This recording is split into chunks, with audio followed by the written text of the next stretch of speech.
Just in, Iran's IRGC drops a bombshell threat. Could the world's digital lifelines be severed in the Strait of Hormuz and Red Sea?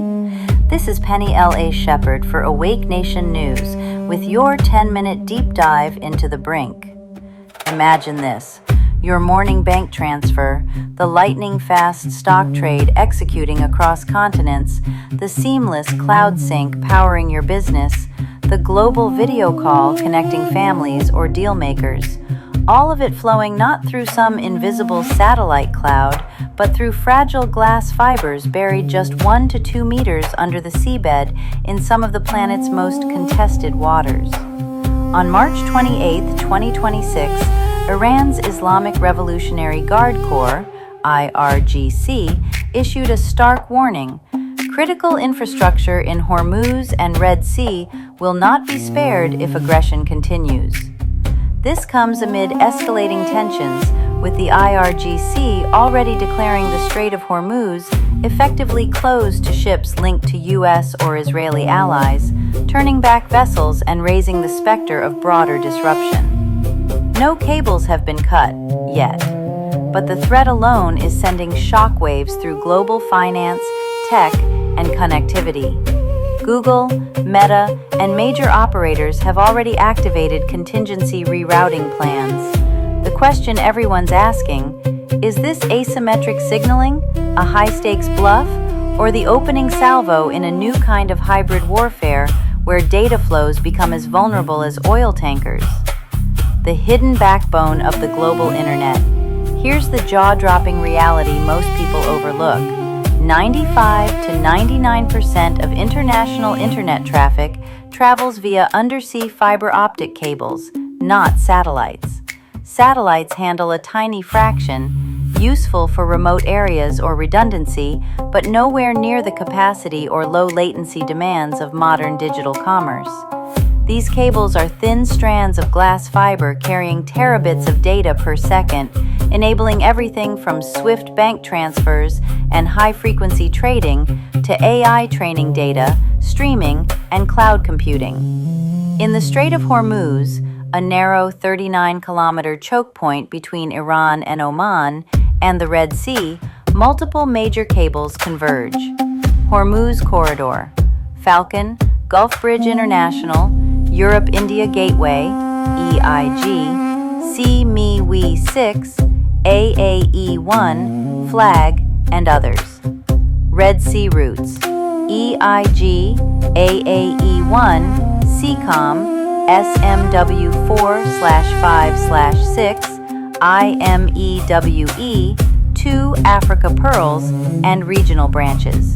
These aren't obscure links.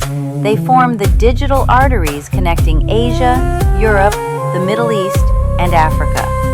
Disruptions here ripple to trillions in daily financial flows, supply chains, and communications for billions.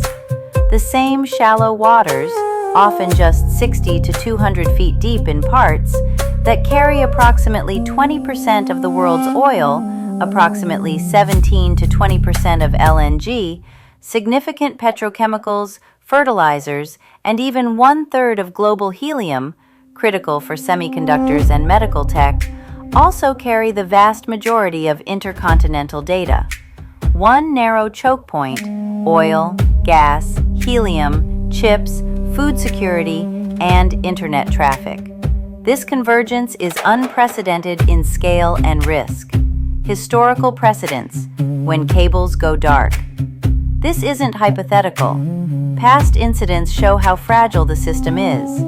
2008 Mediterranean/Egypt cuts. Multiple cables, including Flag, CME 3/4, were severed near Alexandria, likely by ship anchors or accidents. Egypt lost up to 80% of its internet capacity. Middle East to Europe traffic plunged 70 to 80%. Repairs took weeks, some estimates 3 to 8 weeks for full restoration, with massive rerouting causing slowdowns worldwide. 2024 Red Sea incidents linked to Houthi activity/anchor drags from damaged ships like Rubimar. Cables including AAE1, EIG, CCOM, and others were damaged. Roughly 25% of Asia-Europe traffic disrupted in some cases. Repairs dragged on for months. For example, AAE-1 took approximately 5 months in one episode due to security risks, limited repair ships, and ongoing instability.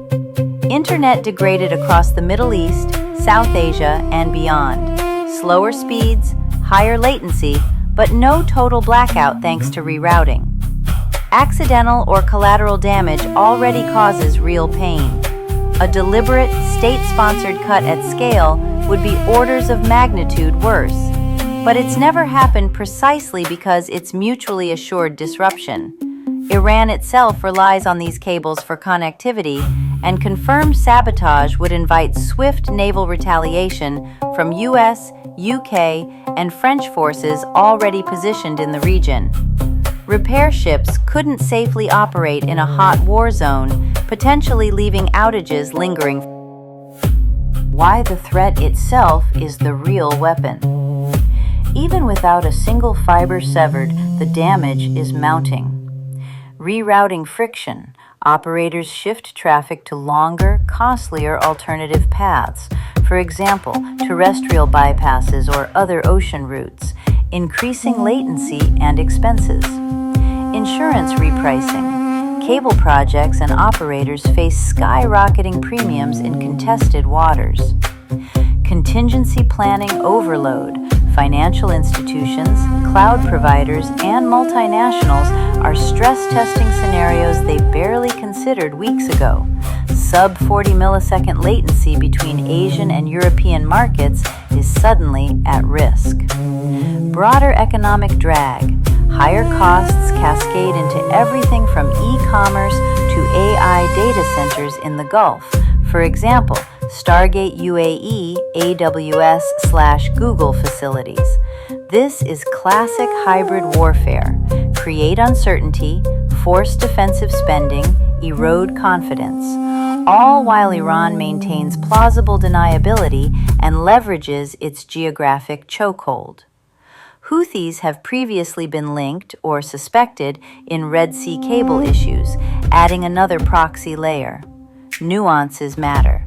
Not all cables are equally exposed, and modern networks have built-in redundancy, diverse routing, capacity on other systems. Full global internet blackout is unlikely. The web is resilient and decentralized.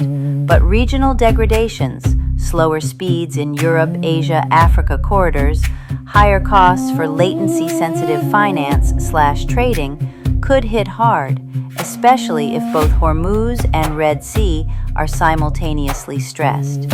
Edge cases include prolonged repair delays due to mines, debris, or naval exclusion zones, or collateral damage from broader conflict. Implications extend far. Developing nations reliant on these routes for affordable bandwidth could face digital divides widening. Global supply chains, already strained by shipping reroutes, get another layer of volatility. The satellite counterplay, Starlink's moment? Enter the space-based alternative. Starlink's massive LEO constellation, over 9,500 satellites and growing, offers resilient broadband via compact phased array terminals that dynamically steer beams, countering jamming or spoofing. Iran has tested GPS spoofing and RF interference against it since earlier this year, spiking packet loss to 30 to 80% in some areas.